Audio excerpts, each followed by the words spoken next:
And I would say that what I would wish for every betrayed partner is that happens immediately, right? Yeah. That you, and I think it should. I think it should. Like you are the one, he has broken and shattered your world and your relationship and your heart and your past. And now you don't know about your future. Like this is not a 50-50 healing process. Like you get center stage. You are the one who has been hurt. This idea of like betrayal is like the equivalent of being in this massive car accident where you have a concussion and broken bones and you're bleeding out and you're bruised and you need to go to the ICU. And it's like, if we can get that in our heads of like, it's a physical picture of the emotional equivalent of betrayal. And man, the focus needs to be on you and your healing. So that's totally a soapbox, but I'm so glad you did that. Well, 100. I mean, even in like the Gottman's revival method, so that 3-phase process of redemption, rebuilding a relationship after betrayal, the first phase is all about her or the one betrayed. We're gonna name that. We're using a lot of these, but totally. And there are so many men that come into my DMs that have been betrayed.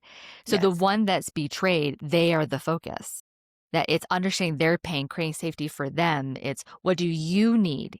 It's all about you and them and what do you need? This is not well, what's your part in the betrayal? Oh my gosh. Right. Which that narrative, we need to get past that.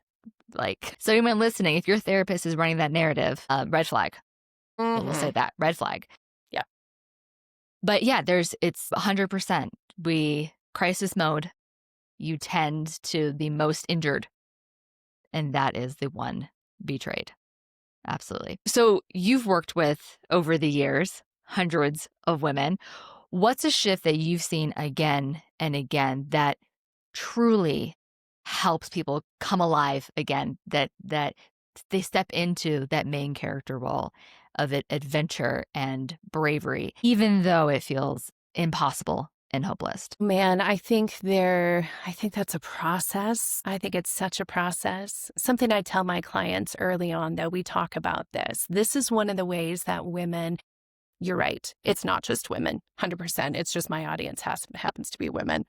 Right. So one of the ways they get stuck is exactly what we're talking about, is there's this unconscious balancing act early on of whose emotions are going to get center stage, right? So even having that, it takes some gumption, it takes some strength. Actually, it takes connecting to your anger and being like, no, I don't deserve to be treated like this. Like anger and self-worth go hand in hand. I love and so yeah, it's so tapping into that and like, no, this is not okay. Like, no, I'm not going to focus on your regret or your shame or what.